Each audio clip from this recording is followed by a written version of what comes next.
Assalamu alaikum wa rahmatullahi wa barakatuh, brothers and sisters, and welcome to the final episode for 2021 of the Convo podcast. We are delighted to have with us a very special guest who we will introduce very shortly.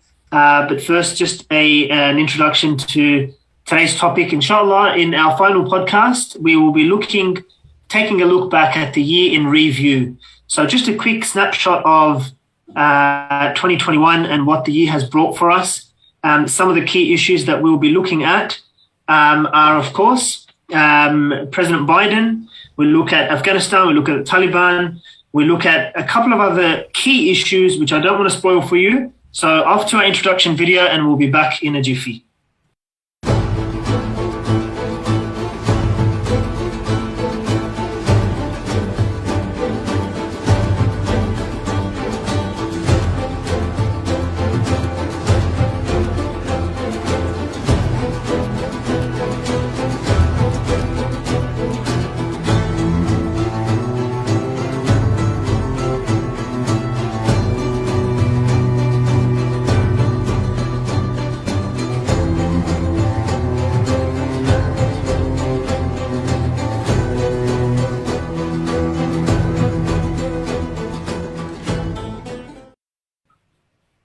Assalamu alaikum wa rahmatullahi wa barakatuh, ladies and gentlemen. So, as Sufyan mentioned, we do have a very exciting guest with us today. We've got brother Roshan Mohammed Saleh. He's been a journalist for 21 long years.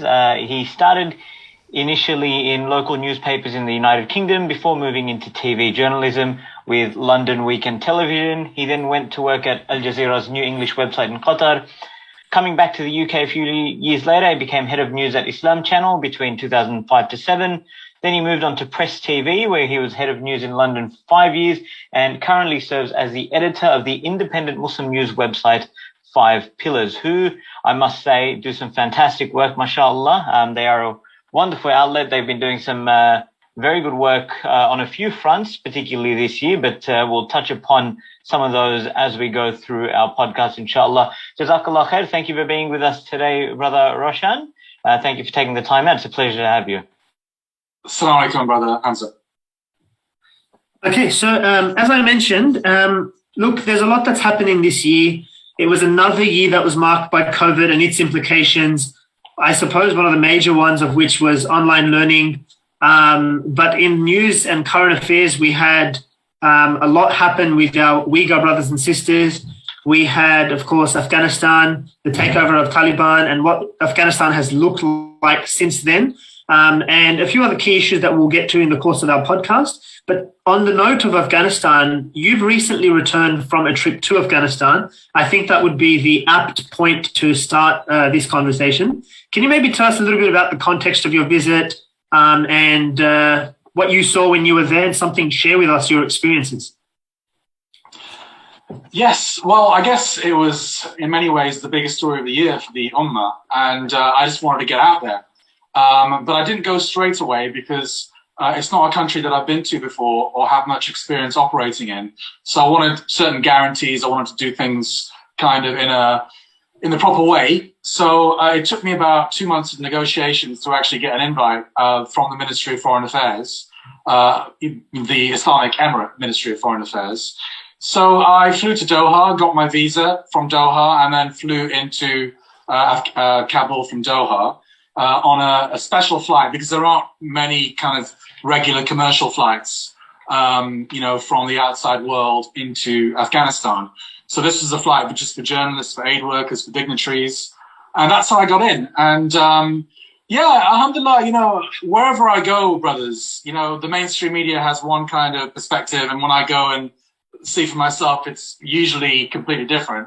Yep. And I think that was the case in Afghanistan as well. And obviously, when I got there, everyone was sending me messages. Are you okay?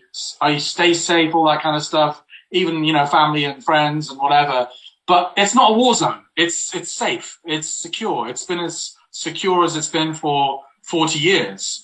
War is not the problem there anymore. I mean, in the last 40 years, hundreds or thousands of people have been dying every day as a direct result of war and the consequences of war. That's not happening now. There are sporadic kind of Daesh, ISIS-K attacks, but, and some of them are quite deadly, but they're not happening every day, So generally we can say that Afghanistan, alhamdulillah, for the first time in nearly 40 years or over 40 years, is at peace.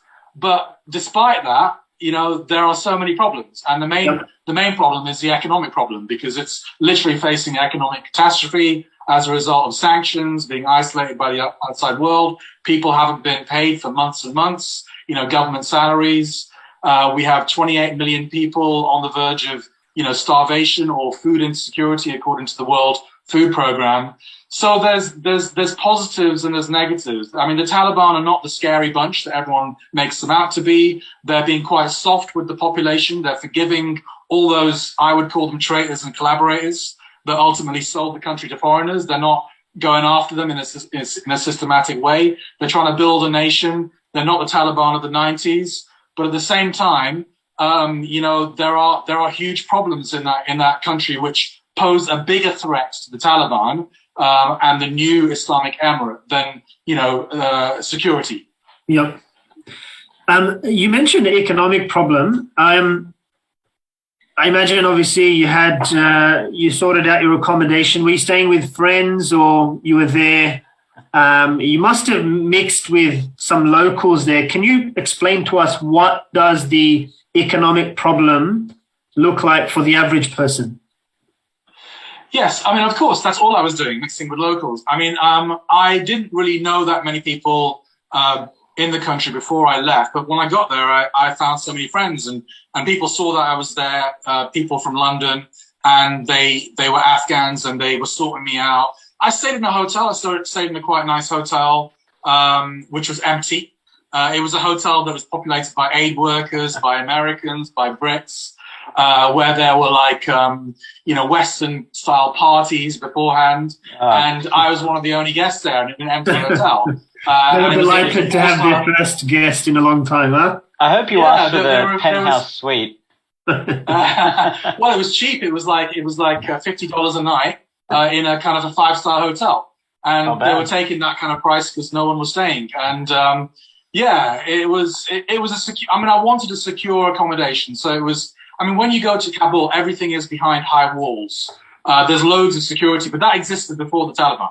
That's been there for years and years. So this hotel was back from the road. There was a high wall. There was a blast barrier, and there were very few guests. Myself, one or two other European journalists who, by the way, are allowed to work completely freely in Afghanistan. There's no restrictions on their work, even though most of them are actually demonizing the Taliban. And a few aid workers, and that was it. But yeah, I was remarking to my translator that I was probably one of the only Brits in the last 20 years that's been in Kabul that hasn't lived, gone around with a security detail, and literally been mixing freely in the markets, in the masjids, in the streets. Yeah, I mean, I can't sugarcoat it, brothers. People are desperate, and they don't know where the next meal is coming from. And government workers, I would say millions and millions of government workers haven't been paid for about 3 or 4 months. And most aren't turning up to work. And the ones that do turn up to work, they're just doing it to serve their nation. Schools, they are schools and I mean, economic life is going on, but not in a normal way. And the people that are turning up are literally turning up to serve their nation and no other reason. And everyone's desperate. There's no cash in the economy, nothing coming in from outside. It's very hard to get money into the country. So it's a very bad situation. And I think, a lot of Western Muslims, were saying to me, oh, why aren't the Taliban enforcing Sharia quickly enough? They should be literally forcing women to wear hijab, and look, that woman's wearing loose hijab. She should be, that's not their priority at the moment. Their priority is literally to kind of feed people, to make sure people aren't starving this winter, because the winters are very harsh in Afghanistan.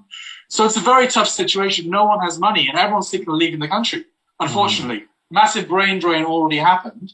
Hundreds of thousands have already left since August. But everyone that has the opportunity is thinking, what's my plan B? How do I get out of the country? Anyway, just get out of the country and find a new life abroad. Yeah, and I guess, as you've alluded to, that's not a function of security. That's a function of economy. It's just, as you mentioned, food on the table. What would you say? My question is, what would you say was your number one most interesting interaction, be it with someone, everyday person on the street or official in Afghanistan during the visit? Was there something that stood out, something that perhaps made you say, wow, or got you thinking? Well, I mean, there are so many. I mean, I remember the first day I got there, I was in a meeting with a gentleman called 𝗥𝗀𝗵𝗵, who has an Australian accent for some reason. He's a Taliban. Okay, that's interesting. Yeah, and he had a bit of an Aussie accent. I thought, have you spent time in Australia here? I asked Maybe we can have him on the Convo. He'd fit right in. Well, yeah. I mean, he's the deputy spokesman for the foreign ministry, and we were sitting in a room, myself and two other journalists from France, and he was giving us the spiel. You're free to work. You can do whatever you want. Please just kind of adhere to Islamic red lines. Please don't lie. Please don't sensationalize. But even if you do, we're not going to stop you. We're just kind of beseeching you, please, please, please. And which I thought was great. And then he started addressing comments to the French journalists.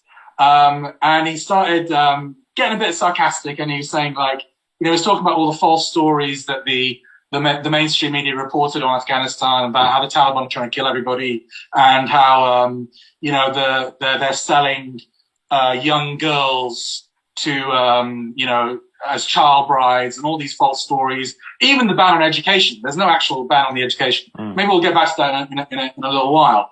And obviously his comments, he was talking to me, but he knew who I was. So they really were directed at the French journalists.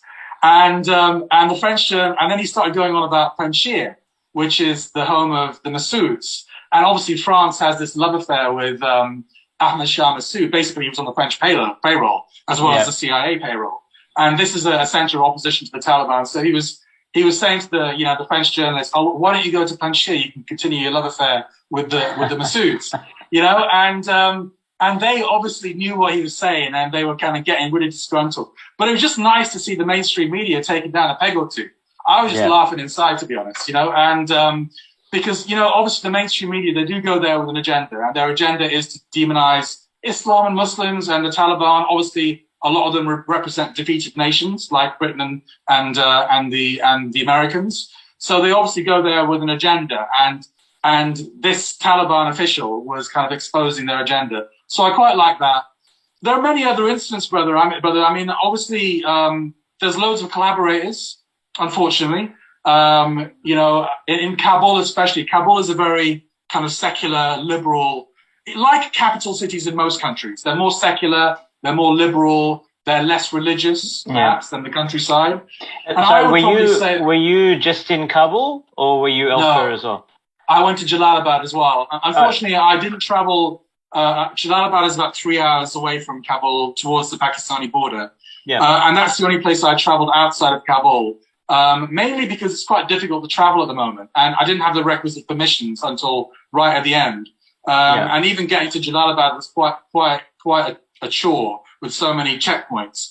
So I didn't travel, but inshallah I will go back and I'll travel around the country. But yeah, Kabul, ultimately, if one city saw the benefits of occupation, it was Kabul, simply because they poured quite a lot of money in there. And the deal was, you work for us, you collaborate with us, we'll give you jobs.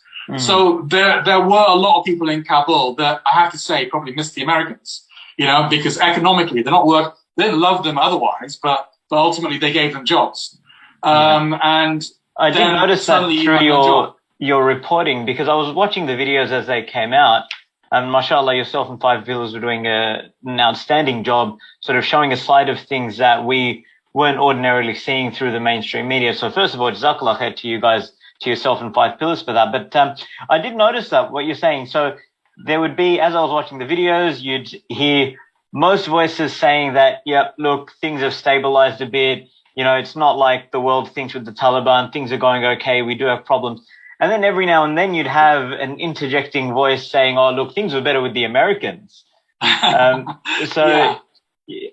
was really interesting to see those voices in there as well. And I guess as part of your profession as being a journalist, you can't put aside that it's critical to include that aspect of things as well. But as you're mentioning, I guess we need to understand the back end. Yeah, I mean, that proves as well that they're willing to say that on camera, is that, the Taliban are literally, they're not going after people. I mean, they've had a general amnesty for people that literally worked with the Americans, the Brits.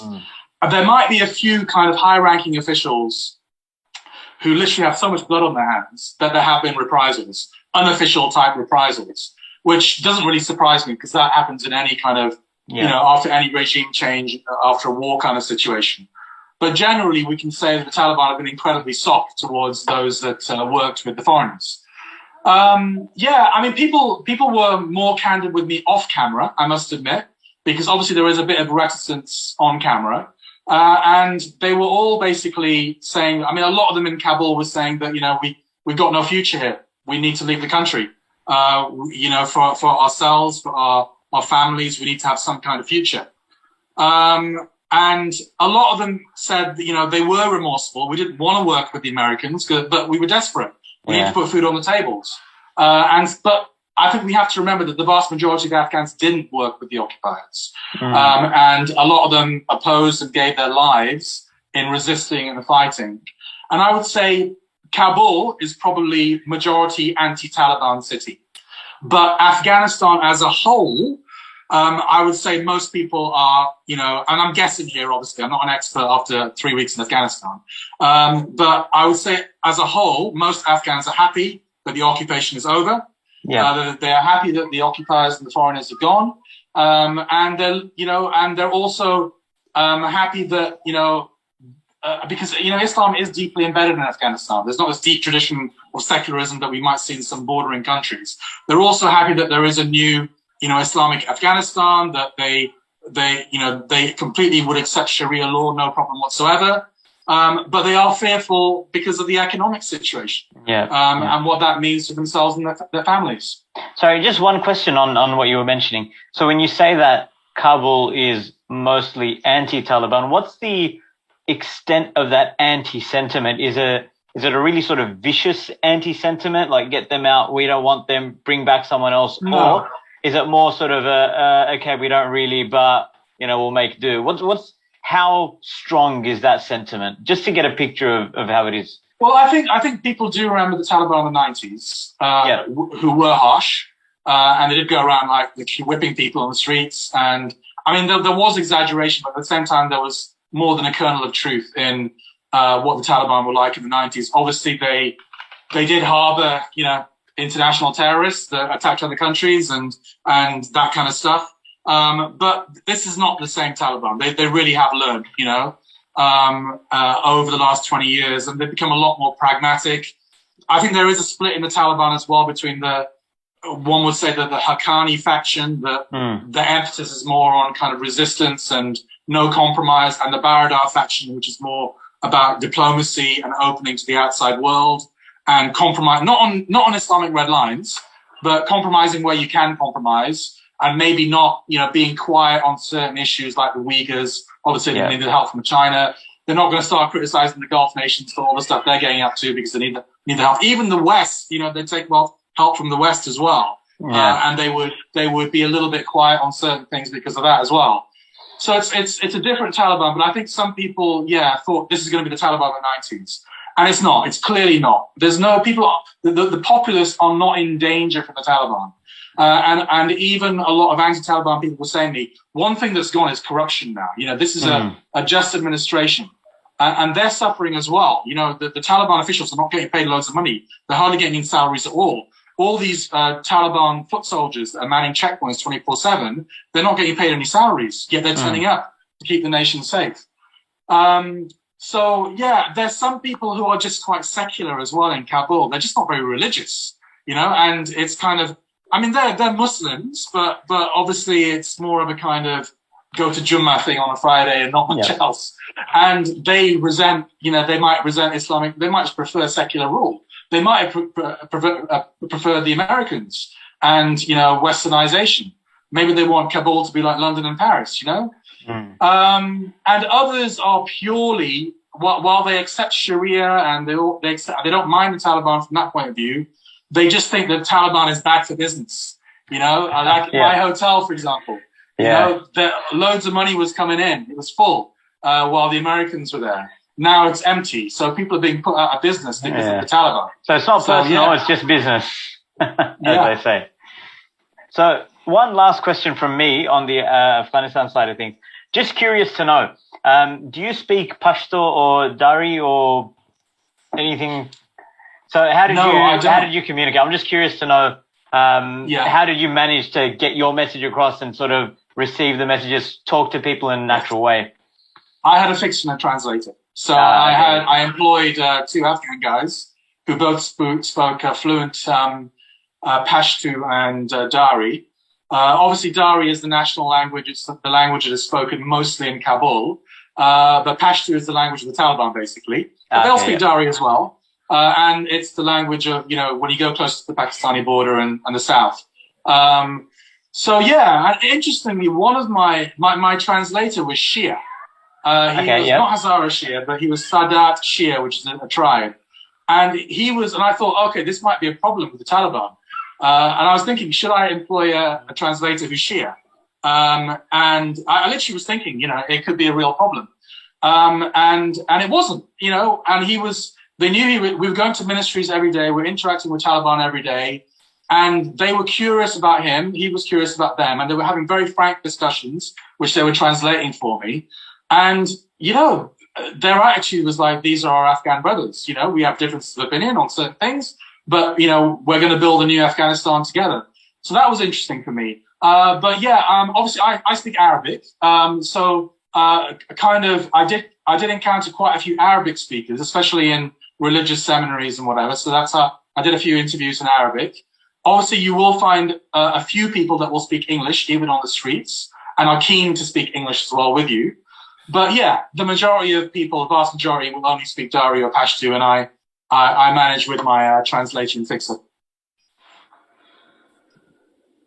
Nice. Brother, I want to sort of move out a little bit to get a bit more information, but to see where we can bridge out into the other regions from outside of Afghanistan.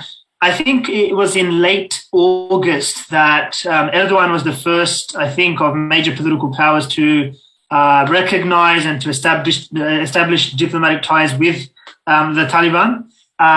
There was talk in around, I would say, about half a month or a month after that, there was talk of doing something with those diplomatic ties. The Taliban said they would welcome back people, Afghans who had left to Turkey. And then I think it was last month or a month and a half ago, there was actually a meeting of a Turkish envoy with the Taliban in Doha. So that diplomatic process with Turkey has been strong. How do you recognize, because I do want to start to talk a little bit about the politics that's gone on in Turkey, some of the tensions rife in Turkey as well. But as a bridge between those two discussions, how do you see the diplomatic relations between Turkey and Afghanistan? Well, to be honest, I think that a lot of countries would recognize the Islamic Emirate tomorrow if they weren't scared of the Americans. And Turkey is one of them. So I think Qatar would open an embassy. Iran would open an embassy. Who else? Saudi Arabia, the UAE. The UAE is going to open an embassy very soon. China and Russia as well. So we're talking major regional powers like Iran and Turkey, and we're talking about superpowers like Russia and China, and they all want to recognize the Islamic Emirate, but they're scared of American sanctions. So I mean that just shows you how powerful America is, right? If they can, they literally control the world financial system, so it's a real issue because I think obviously, nations like that, they can unlock billions of dollars in funding, can't they? Whereas individuals like us, we can't do very much. I mean, I have a few thoughts about how individuals can help as well. But this is really what the Taliban needs. I think, specifically talking about Turkey, obviously there were a few strained relations because I think Turkey had a role with NATO, being a NATO power. a small role during the occupation even. And they had some kind of role in the airport as well.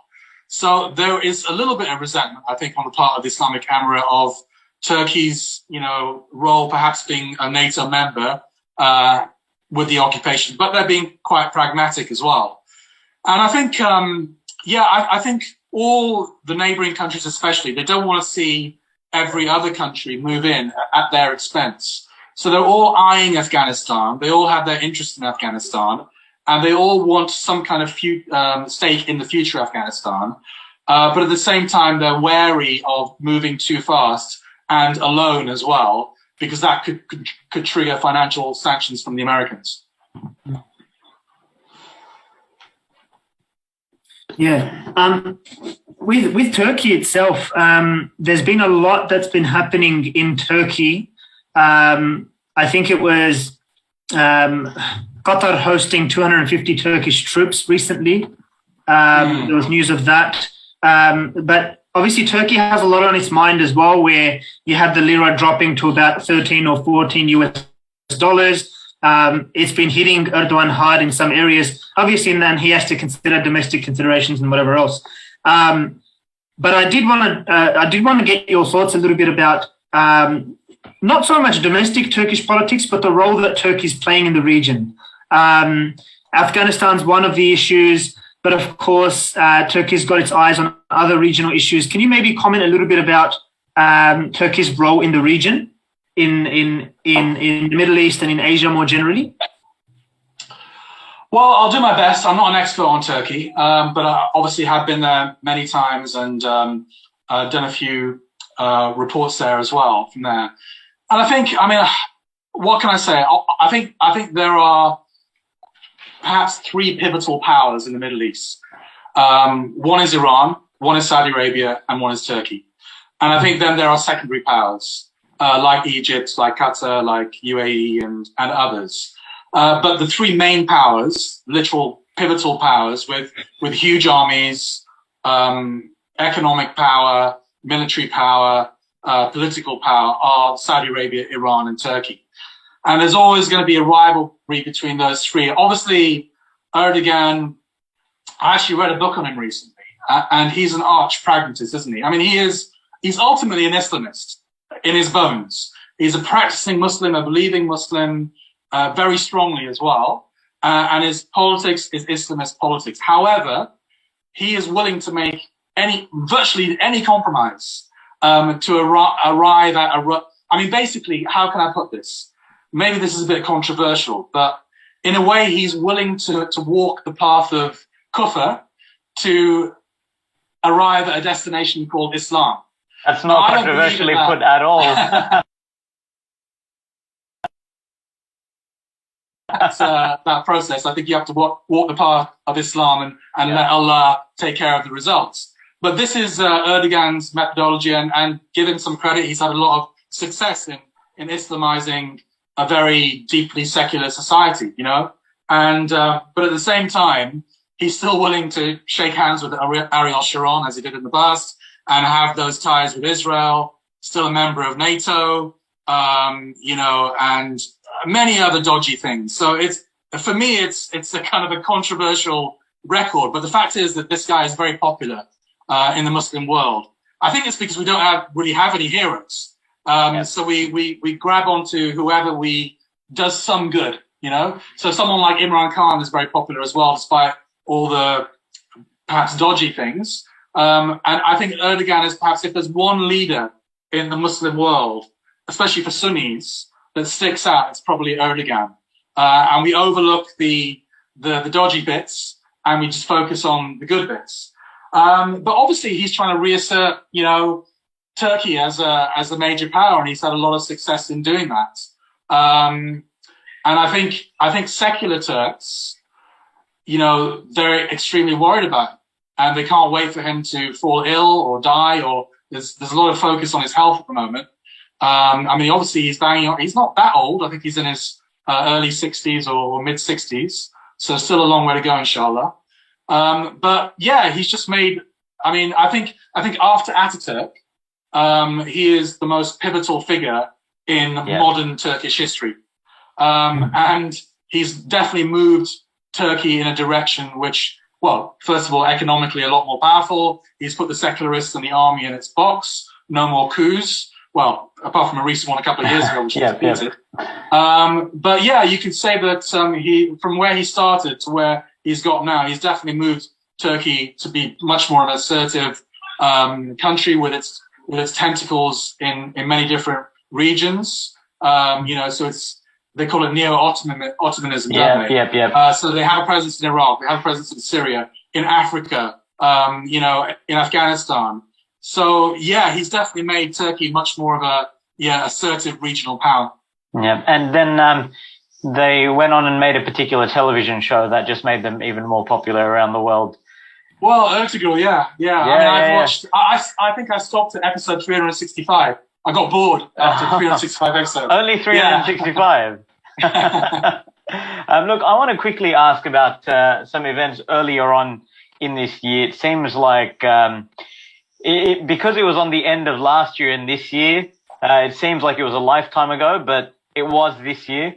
So I'm talking about the inauguration of President Joe Biden and the massive dramas with the Trump supporters storming the Capitol, and all the myriad of issues that came out of that. And then sort of Biden's first 100 days in power and sort of where he is now. And there's a lot of mixed sentiment in the post-Trump American world. Not really post-Trump. You can't really say that because what he brought, his legacy and everything, what he stood for still permeates throughout. But what would you say about Biden's presidency in 2021, now that we've had effectively a year?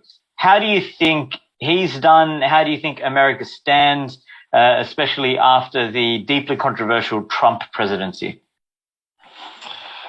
Well, yeah, we did focus, Five Pillars, we did focus quite a lot on the American elections at the time. And I personally think that it's good for the Muslim world that there's alternation between the Democrats and the Republicans. I don't like it when the Republicans are in power for 8 years or the Democrats are in power for 8 years. I like to keep a little bit of internal chaos. I think that's absolutely good for the Ummah. Yes. Yeah, definitely. just keep the Americans divided, fighting amongst themselves, and then they're not worrying about us.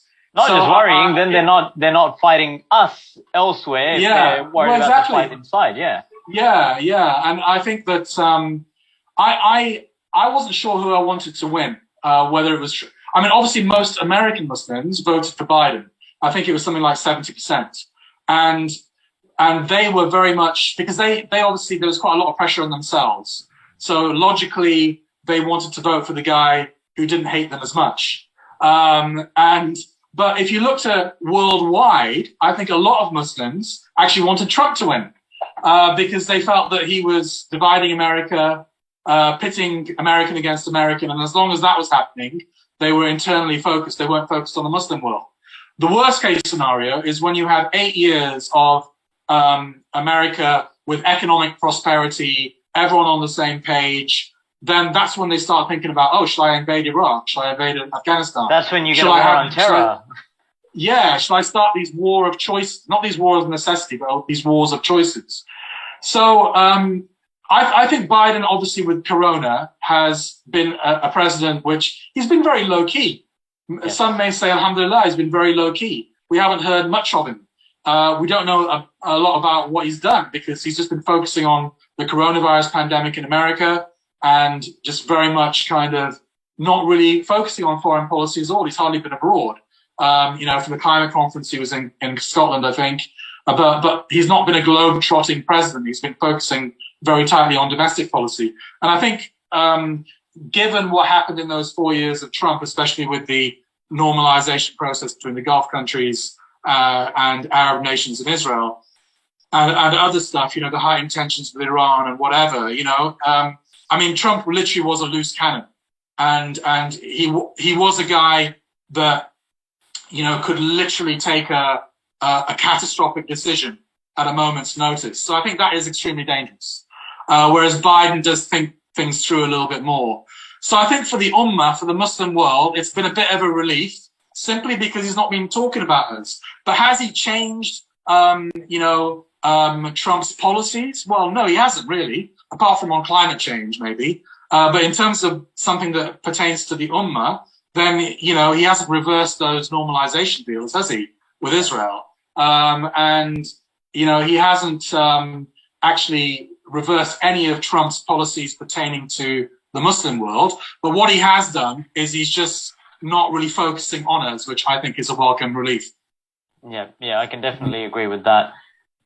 I was gonna, Sufyan, do you have anything to? I was just going off one of the points he was mentioning about that important Abraham Accords in 2020, when a bunch of what can we call it, sycophantic Gulf states went on the recognition train and recognized Israel.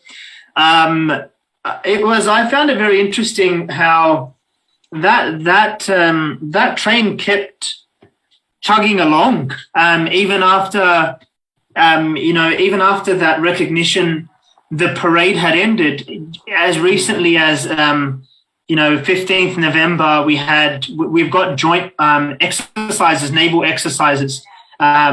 We've got warships from UAE, Bahrain, Israel, and the US, engaging in these joint military exercises. And if I'm not mistaken, correct me if I'm mistaken, but we've had we've had intelligence sharing, military, diplomatic relations between these Gulf countries, Israel and the US, and it's sort of gone on. So I don't think it's something that can be attributed to Trump per se. It's an American, of course, policy, it's a pity that unfortunately that the Gulf countries have gone on with it up until the modern day, up until like today, up as recently as last week. What are your thoughts on that? That's going to be something to keep our eyes on, I suppose, moving forward. Well, I talked about collaborators and traitors in Kabul, but the collaborators and traitors of the Ummah are clearly the Gulf countries, aren't they? And they've embraced this. This was signposted for years, by the way. As early as 2016, I remember doing stories on this because they were having low-level, non-official meetings in conferences around the world between Israeli and UAE officials, and or cultural figures. It's all kind of a signposting thing to a normalization deal. That's why I'm always, even in our context, as civil society activists in our countries, whether it be Australia, the UK, or elsewhere in the West, I'm against what I call local normalization with Zionist organizations. Yeah. We should stay away from that because it's a prelude to something bigger, and it's part of their agenda. They want to, have little kind of cooking chicken soup dinners with Muslims and all that kind of stuff. Not non-offensive kind of meetups as a prelude to something bigger. Because as soon as you start doing that and making friends with them, you stop criticizing them, and it becomes more difficult to criticize someone personally. And so I think the Gulf nations, there are obviously several Arab nations normalized with Israel, but some did it with open arms and willingly and happily. Some did it through force. So Sudan and Morocco only did it because they were being economically blackmailed. They wouldn't have chosen to do it, I don't think, especially Sudan. They did it literally because they were under threat of catastrophic financial sanctions by the Americans, especially Sudan. Whereas the UAE, and I think they are the main, they're spearheading this, even more than Saudi Arabia. Yeah. Obviously, the UAE and Saudi Arabia, Bahrain, they're all in cahoots. But the UAE and MBZ and Mohammed bin, what is his name? MBZ, what's his name?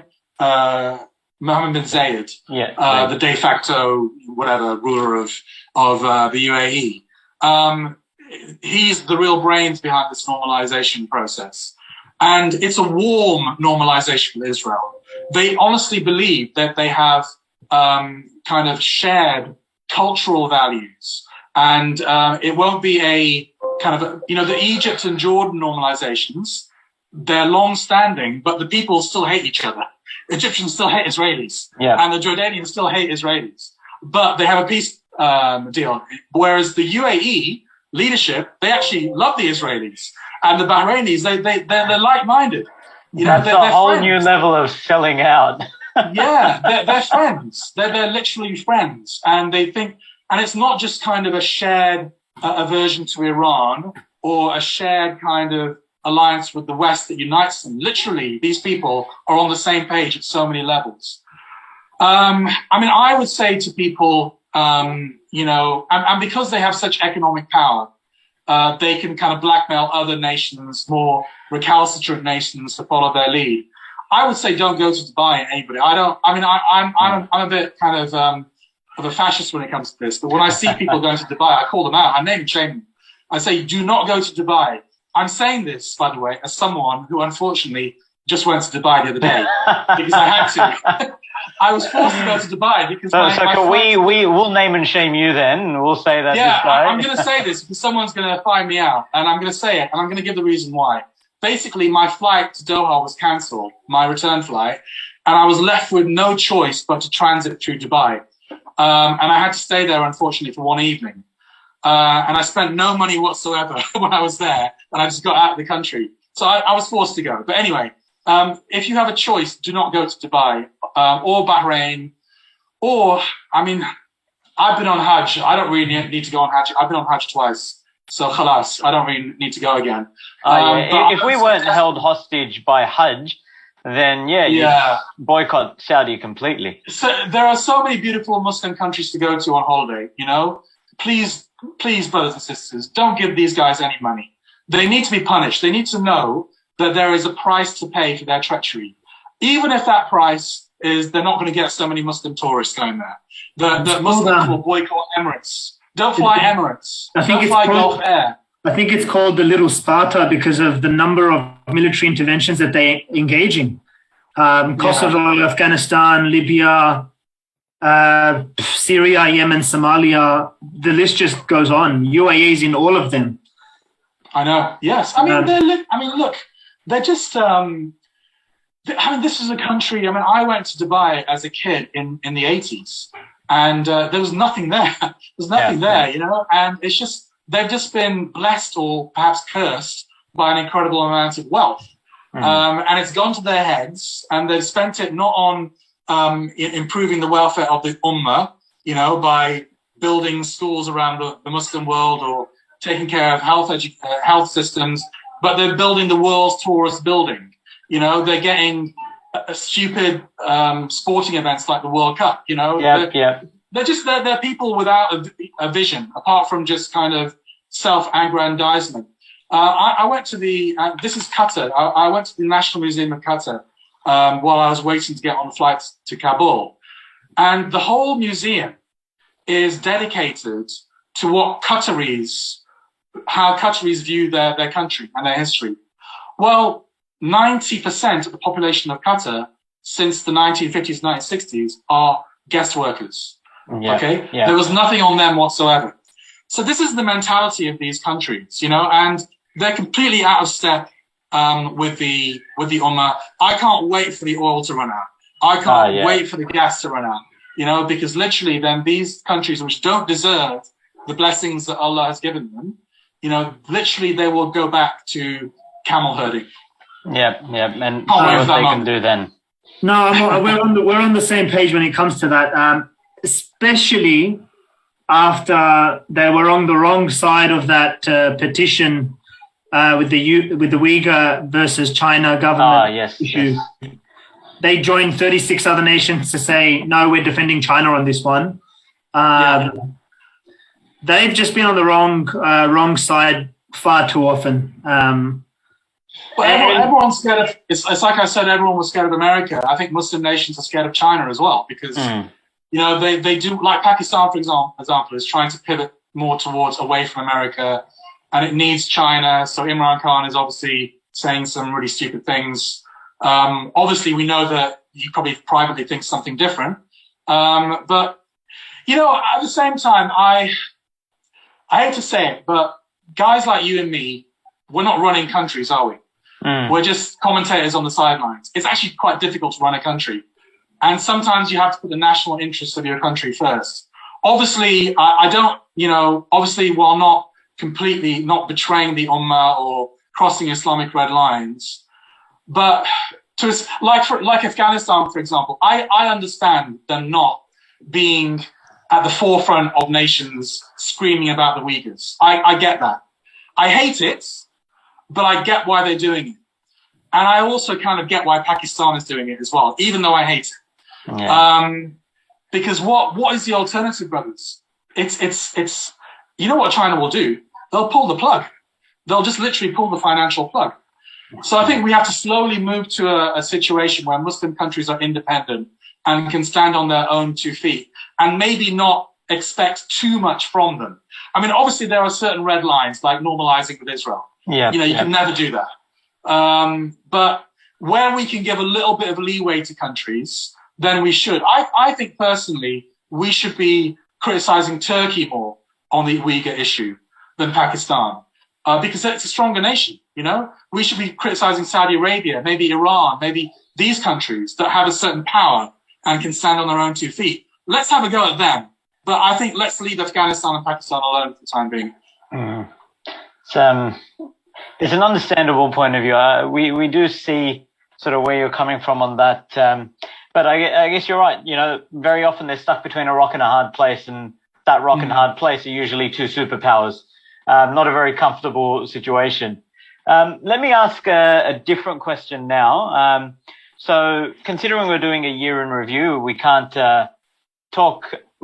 avoid talking about COVID. So my quick question to you guys is, how many waves have you had now? Because they just seem to be unending. We've had, I don't know, about 3 or 4 waves, and obviously got this was it called Omicron or something? Yeah, Omicron, that's it. That's a new one to be terrified. Yeah, when I was coming back to Heathrow Airport the other day, all the black people from the south of Africa were being profiled basically by security, saying, "Oh, where have you come from?" They're just going straight to the black people, which they didn't appreciate. Yeah. That's legitimized some ugly things potentially. Yeah, I mean, COVID's an interesting one, even journalistically for us, because I don't know what it's like in Australia, brothers, but I would say the Muslim community is very divided over COVID here. Yeah. And I would say maybe 40% of Muslims don't even believe it's a thing. And they think it's all a big conspiracy, and that, you know, it's being, you know, I mean, big companies are making loads of money. They're exploiting us. They're preparing the new world for a great reset and all this kind of stuff. I'm not in that camp, by the way, because I just think that... We have SOCAN for that. You have what, sorry? We have some representatives of the anti-vaxxers. Yeah, we've definitely got that crowd as well. Yeah. It's half the Ummah, I think, in the United Kingdom. Yeah. Literally, we've taken some cop for this, because I mean, there's journalistically, we're actually not allowed to platform anti-vaxxers. We actually get sanctioned for that. There's censorship. Okay. Yeah, there's censorship in the UK, and obviously 5 Pillars is under a lot of pressure anyway. So if we platformed an anti-vaxxer and gave, let's say, even 50-50 airtime to pro-vaxxer, anti-vaxxer, then we would actually get done for it, and we get taken off air. Okay, that's interesting. Yeah. I don't agree with that. Even though I'm not, I'm double vaccinated.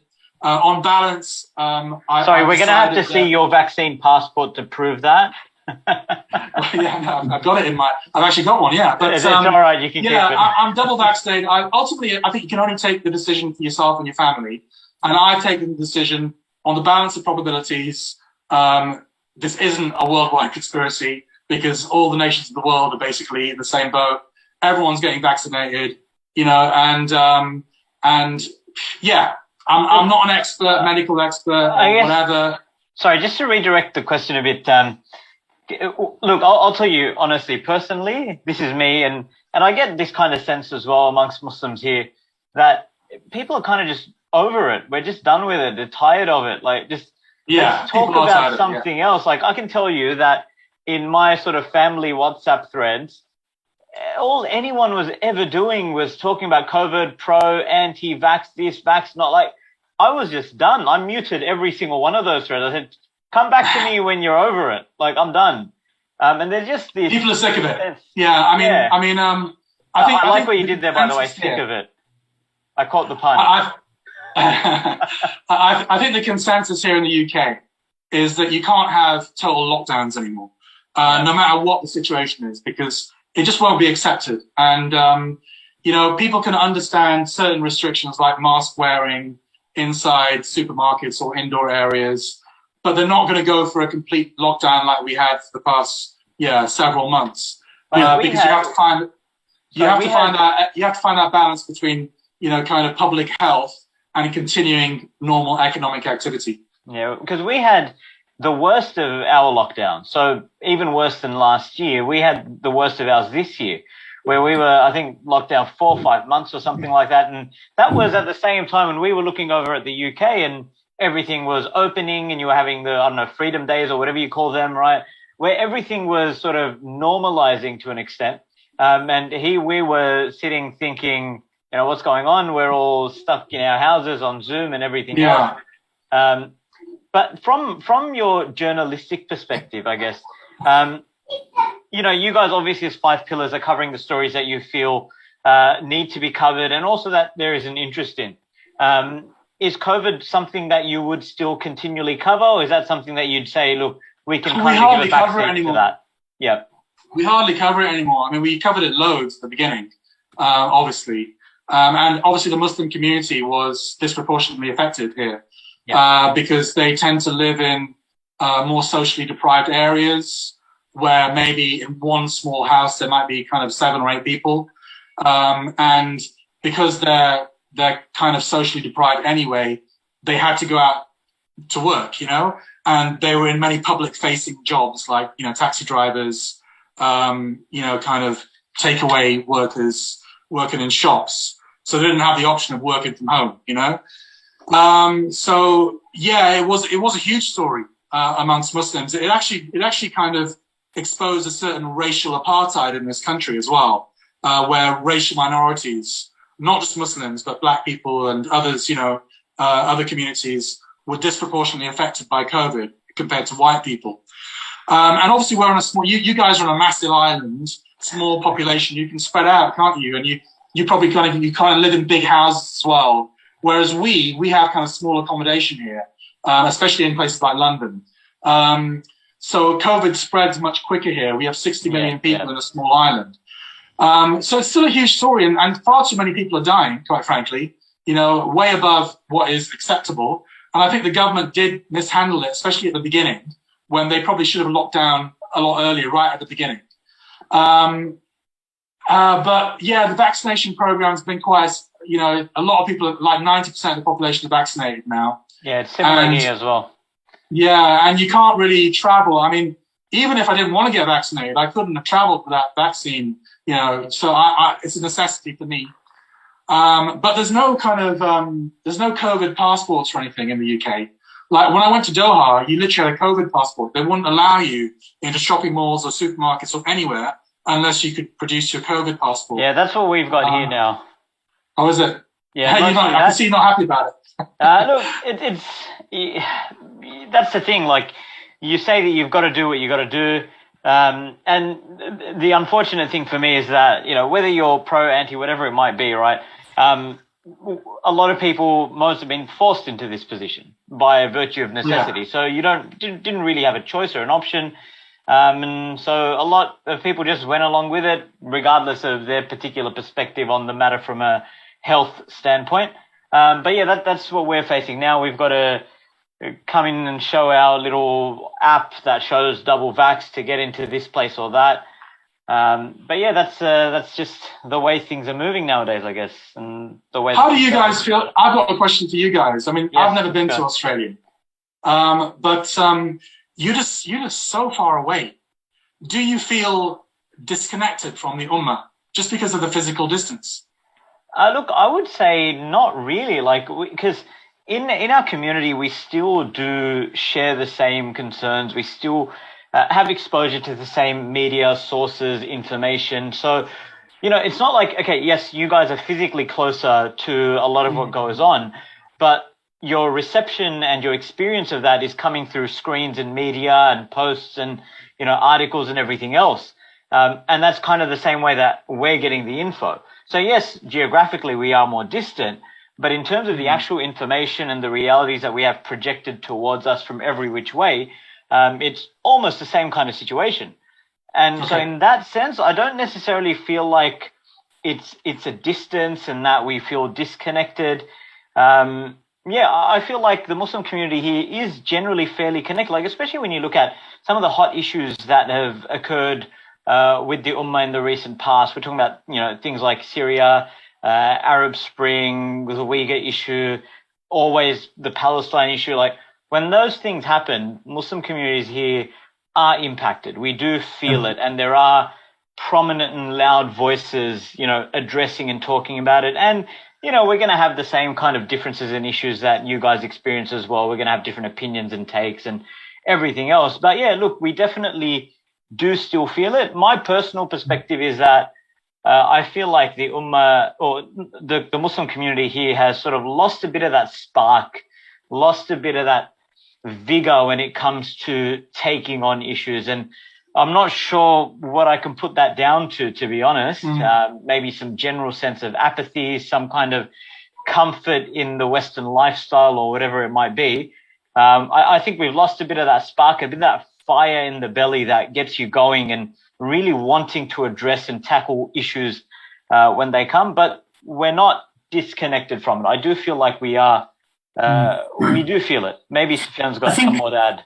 Yeah, I just want to add. I think my understanding is it's actually always down to a question of one's mentality and one's own disposition. So you could be bordering Syria and not care about it, in Turkey, for example, or you could be sitting hundreds of thousands of miles away and, literally lose sleep over the issue, have so much concern over it, protest for it night and day, give charity for it, do everything you can, write, speak, everything, so it's really a question of mentality. I don't think the distance, it's just the beauty of Iman, if that is in your heart and the question of what level of Iman you have, and that gets projected then in your voice and in your activism and so forth.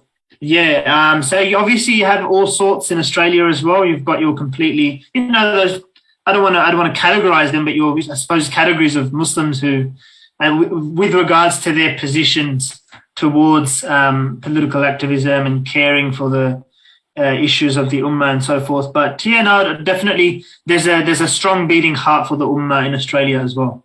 Alhamdulillah. I think Sorry, go on. No, you're right. No, I was going to say that I'm not sure whether you guys are experiencing this as well, but I think one theme that I look at, because before doing the show, I just had a kind of a 10-minute look at the Five Pillars website and the stories that we covered over the last year. And I think one big theme is the shrinking spaces for Muslims in especially Western societies.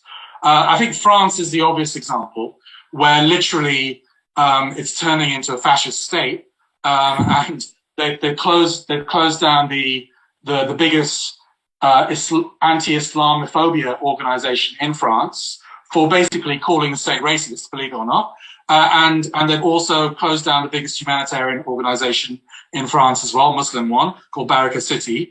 They're closing down mosques, they're sanctioning imams, deporting them, closing down Islamic bookshops, and literally the space. And obviously this is all ahead of the kind of a presidential election next year, where Macron is trying to steal the right wing's clothes. And we have a presidential candidate, 𝘨𝑒𝗿, who's a complete fascist, open Islamophobe, riding very high in the polls.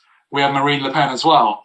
So this is the obvious example, but I think this same kind of descent into secular fascism is also happening in the UK, where we have shrinking spaces for Muslims. If you're a Muslim activist, I'm talking about a peaceful Muslim activist now, right? Just a Muslim activist just wants to hold on to the rope of Islam, doesn't want to bother anybody else, doesn't want to target anybody else, doesn't want to have any hate towards, I don't know, it could be the LGBT community or whatever, but just wants to, say, for example, no, we're not going to have the LGBT agenda imposed on us as a Muslim community. Or it could be, no, we're going to advocate for Palestine. And yes, we're going to criticize Israel. No hate speech against Jews or anything like that, but we're literally going to exercise our rights as citizens, just like any other citizen, to be politically active. That now is becoming difficult if you're a Muslim. You're getting literally sacked from jobs. and Muslims can see certain high-profile cases in academia where they've been sacked for advocating for Palestine. No anti-Semitism whatsoever, and they're scared to speak out, So there's this self-censorship going on as well. Us, for example, Dilly and myself on Five Pillars, we used to get invited onto the mainstream media, the BBC and whatever, quite a lot. Yeah. And we haven't been invited for like 3 or 4 years now. And I don't think it's because we perform badly. If I'm not being deliberate, without question, it's deliberate. Yeah, so there's a blacklist. And now we have a situation in the UK where the kind of Muslims that are getting onto the mainstream media or are getting influential positions in civil society and elsewhere, they're basically coconuts. That's the only way I can describe it, And they're not representative of the Muslim community. And we have this thing, I don't know whether you have it in Australia, but in the UK, we have this tokenism kind of thing. So the way that, let's say, public institutions address a lack of racial diversity is basically by getting brown faces in. But those brown faces, they think like white people. They don't think like, the Muslim community. Oh, yeah. So they're not bringing the cultural richness of their communities into those public institutions. All they're bringing is a brown and black face. Tokenism. Yeah. We've definitely had that, what you were talking about, that tightening of the community and of Muslim spaces. We've definitely observed, Hamza and I have spoken about it personally as well, over a number of years, the last couple of years as well. So I would say if in a place as geographically isolated as Australia, we're witnessing that, it's definitely got to be a global trend. We've had the same sort of thing, Muslims who were, it just seemed a bit more conservative back in the days. I'm not even talking about the organization to which we belong, but, Hizb ut-Tahrir, but also wider, the Muslim community. We used to have a spectra of guests invited from the community. It's sort of been that blacklist of, and anytime you have, your, I guess because you've used the term, I can borrow it. Otherwise, I probably wouldn't use it on air, but coconut Muslims, I'll put it on you. But we've had those sort of invited, almost like the template Muslim that's invited now, because that's the idea that they wish to project. Yeah. So definitely had that trend. Is that Imam Tawhidi joker still? He's a bit low-key these days, to be honest. We haven't heard much, which is probably a phenomenally good thing. If we're honest, the quieter he is, the better. I'll be honest. I think he wouldn't get on TV in the UK. I think he's so blatantly outrageous that even. I mean the Islamophobia in the UK is still quite sophisticated. It's there, but they're not dumb about it. Whereas it seems to me the Australians they're a bit dumb, aren't they, about their Islamophobia? They'll just get any old nutter on, or just start anything. And they'll lap it up.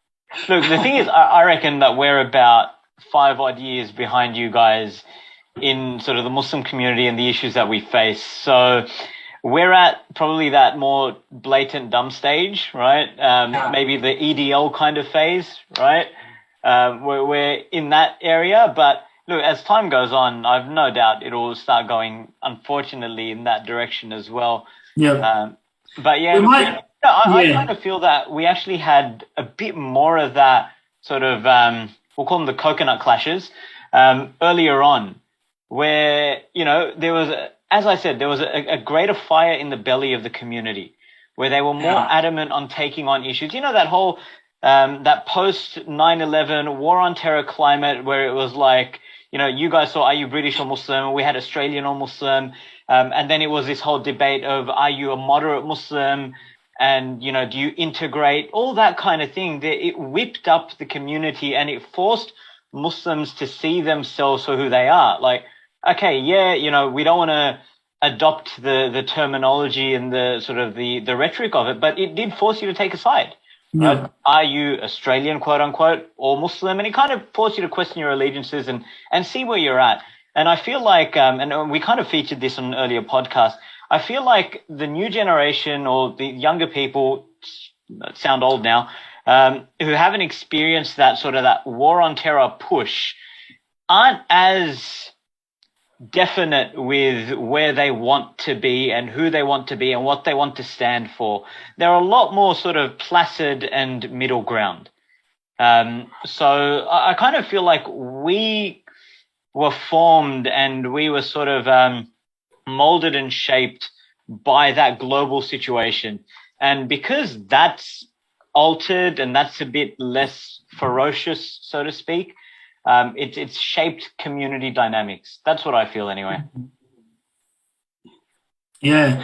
No, we might try to wrap it up at that. There's a lot of other things that I wanted to talk to you about, specifically about the UK as well, with the petrol crisis and talk of bringing the soldiers in as well. I think that was very interesting. Would have been lovely if we had time to talk about that, but maybe in a near episode in the near future. We'd absolutely love to have you on again. Oh, absolutely. We would love it. It was a fantastic discussion. Yeah, so we might wrap it up there. Let me propose, perhaps in the near future, inshallah, we can have a Blood Brothers Convo collaboration of some sort. Maybe do something with Five Pillars itself, because mashallah, you guys do some brilliant work. So, if there's possibilities for collaboration, why not take them on? Okay, yeah, Dilly's actually in charge of the Blood Brothers podcast. That's his thing. Yep. So I think you got a direct line to Dilly. So bring that up with him. But yeah, I'm all for it. No worries. Jazakallah khair, brother, for coming. We did have text messages for your information during the podcast saying, we love this brother. Who is he? So we need to get you on the podcast again, inshallah, maybe to cover some other issues. Today's podcast was very different because it is the end of the year. We're looking at a year in review. Yes. So kind of like a jack of all trades, master of none type approach. But we generally like to narrow the topic and hone in on it so as to sort of maximize that benefit for our audience. And yeah, we'll leave it at that. And yeah, Hamza, any last words and we'll wrap it up for the year. That's all for me. Jazakallah khair. To all our viewers and listeners, it's been an interesting year and inshallah we'll be back ready to go in 2022 once again. Assalamu alaikum wa rahmatullahi wa barakatuh. Assalamu alaikum wa rahmatullahi wa barakatuh.